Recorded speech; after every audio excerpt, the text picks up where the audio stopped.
saya, Kak Wanito dan Pak Hari dan teman-teman semua. Bertemu lagi dengan saya, Gabriela Stefani.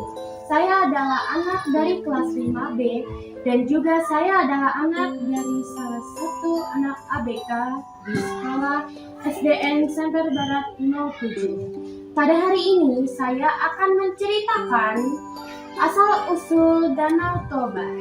Gimana sih ceritanya? Mau denger nggak? Nah, kalau untuk teman-teman yang mau mendengar, langsung saja kita mulai. Nah, jadi ceritanya itu di lembah Sumatera Utara ada seorang pria. Dia ini bernama Toba.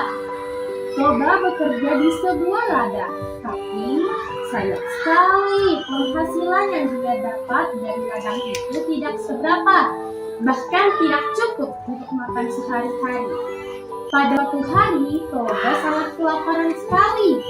Dia memutuskan untuk mencari makan. Dia pun pergi ke sebuah sungai untuk memancing.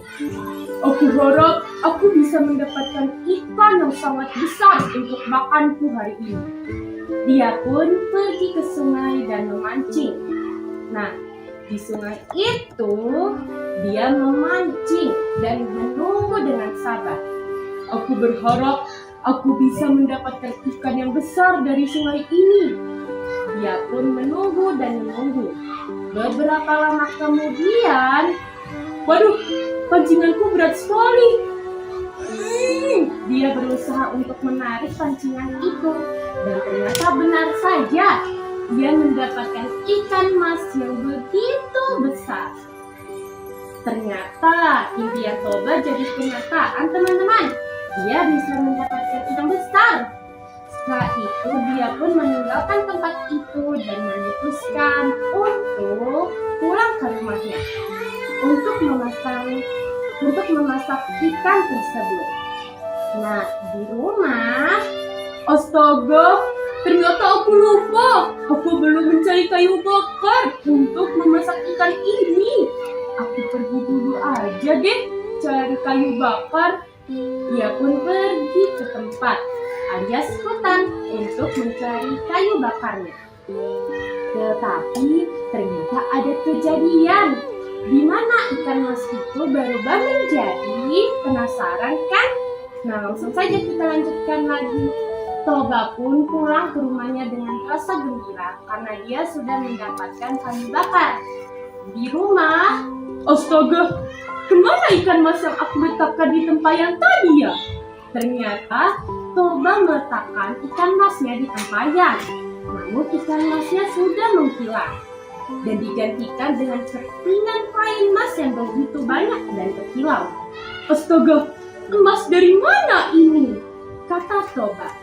Setelah itu, Toba memutuskan untuk pergi ke kamar karena dia mendengar ada suara perempuan seperti sedang menyisir dan sedang bernyanyi-nyanyi di kamar Toba. Dia memutuskan untuk pergi ke kamar dan ternyata siapa wanita itu? Cantik banget. Wanita itu dengan rambut terurai panjang dan indah sedang menyisir dan sedang bernyanyi. Dia pun bertanya dengan gugup, Siapa kau ini? Wanita itu menoleh. Dengan lembut dia berkata, Toba, terima kasih ya sudah membebaskanku dari kutukan penyihir jahat. Kata sang wanita. Kutukan? Penyihir jahat? Apa maksudmu? Iya, aku dikutuk oleh penyihir jahat menjadi ikan. Terima kasih ya sudah membebaskanku. Kata sang wanita. Iya, sama-sama. Dengan pipi yang sedikit memerah, Toba mulai berbicara dengan wanita itu. Aku tahu Toba, pasti kamu lapar. Aku akan menyiapkan makanan untukmu sekarang. Dia memutuskan untuk pergi ke dapur dan menyiapkan makanan. Di dapur mereka makan bersama dengan lahap. Enak banget masakannya. Aku benar-benar sangat menyukai masakan wanita ini. Wanita ini cantik. Seandainya aku bisa menjadi suami dari wanita ini. Ternyata wanita itu bisa mendengar suara hati Toba. Dan wanita itu berkata, "Toba, aku mau menjadi istrimu." Hah? Dia mendengarnya? Bagaimana kau bisa tahu? Aku bisa mendengar suara hatimu, Toba. Tapi wanita itu memberikan satu peringatan. Toba, ingatlah, aku boleh menjadi istri darimu. Tapi sebelumnya aku harus memperingatkanmu. Kamu jangan sampai memberitahu asal-usulku yang merupakan seekor ikan yang telah dibebaskan olehmu dan aku bisa kembali menjadi manusia. Aku tidak mau identitasku terbongkar. Baiklah, aku janji. Kemudian Toba pun menyanggupi apa yang dibilang sama wanita itu. Mereka pun menikah. Nah, Toba makin kerja keras nih untuk menghidupi keluarganya. Pada beberapa bulan kemudian, istri Toba pun mengandung seorang anak laki-laki yang begitu lucu. Wah, aku sangat tidak sabar. Aku ingin menantikan anak laki-laki kita. Iya, suamiku, benar.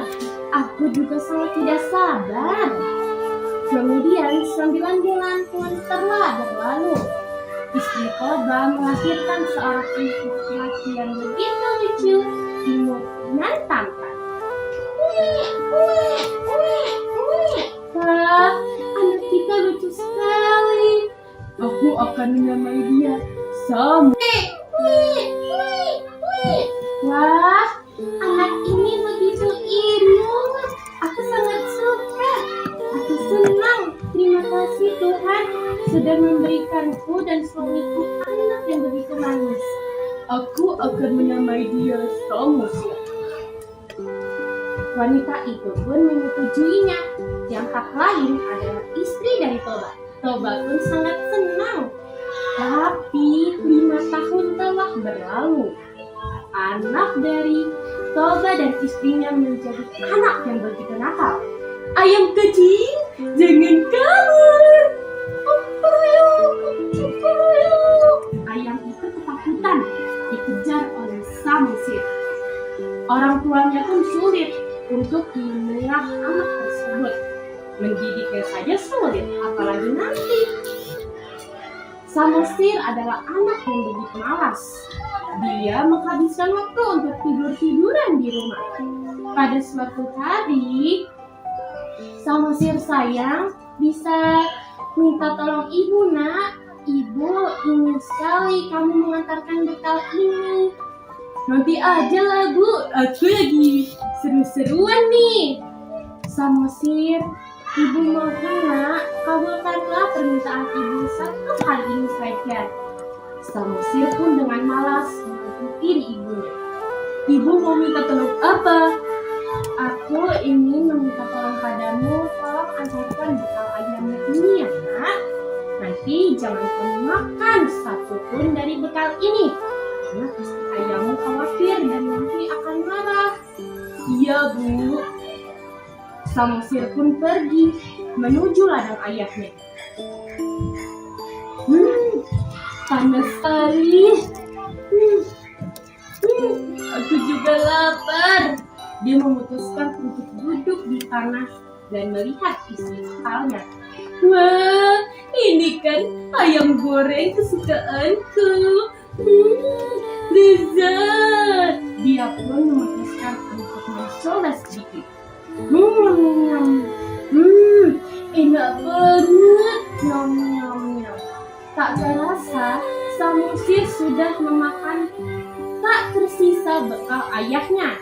Sudah tidak ada lagi tuh isi bekal di toples. Apa? Astaga, bagaimana ini? Gimana? Bekal ayah sudah aku makan semua. Udahlah, aku pergi aja. Dia pun memutuskan untuk melanjutkan perjalanan.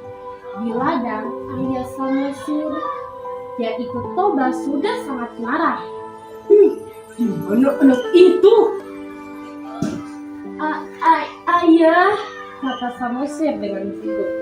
Kenapa kau lama sekali, ha? Maafkan aku, ayah. Aku minta minta maaf, kata Samosir dengan begitu takut. Mana bukan ayah? Ini. Samosir pun memberikan bekal yang tak bersisa itu. Begitu Toba mengecek bekal itu, apa ini? Tidak ada lagi isi dari bekalku. Ayam goreng yang sudah disiapkan ibumu juga sudah lenyap. Dasar kau, anak ikan! Tak sadar, dia pun mengucapkan kata anak ikan kepada putranya yang padahal sudah berjanji untuk tidak memberikan atau tidak memberitahu asal-usul istrinya. Toba, jangan sampai kau memberitahu asal-usulku kepada semua orang. Tapi Toba tidak peduli, dia pun memukul putranya dengan begitu keras dengan menggunakan tombak. Aduh, maafkan aku ayah, maafkan aku. Dasar kau anak ikan! Samosir pun berlari menuju rumah. Ibu. Di rumah, Samosir, ada apa nak? Tadi Samosir kan makan semua bekal yang telah ibu berikan untuk ayah. Loh, kenapa kok kamu makan semua? Aku lapar, Bu. Terus pas aku sampai di ladang ayah, pas ayah ngecek bekalnya udah nggak ada, dia begini, Bu. Anak ikan katanya ke aku. Apa? Anak ikan? Istri Toba pun merasa sedih dan hancur karena rahasianya sudah diketahui oleh putranya. Dia pun melihat ke langit.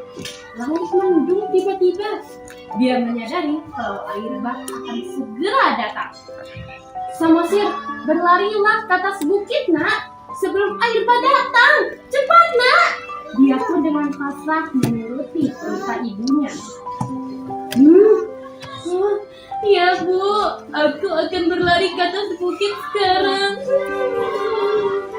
Dia pun berlari ke bukit. Istri Toba pun pergi ke sungai dan menyebutkan dirinya ke sungai itu. Dia kembali menjadi ikan. Sementara itu, air bah begitu sangat-sangat deras. Air bah pun sudah datang dan Toba pun tidak bisa melakukan apapun lagi. Air bah, bagaimana ini? Tidak! Toba pun tenggelam dan Toba pun menjadi danau. Danau itu membasahi seluruh lembah dan hanya menyisakan pucuk bukit di tengahnya. Ketika Samosir bersembunyi di bukit, dia tanpa sadar berubah menjadi pulau. Dia pun dinamai Samosir. Begitu ceritanya, teman-teman. Nah, pesan moral dari cerita ini adalah kalau udah janji ditepatin dong. Jangan sampai kita nggak tepatin. Takutnya kalau orangnya marah gimana? Setiap janji yang kalian buat harus kalian tepati ya, teman-teman. Terima kasih. Sekian cerita dari Fani, anak kelas 5B dan satu anak ABK. Terima kasih semuanya. Bagus sekali, Pak.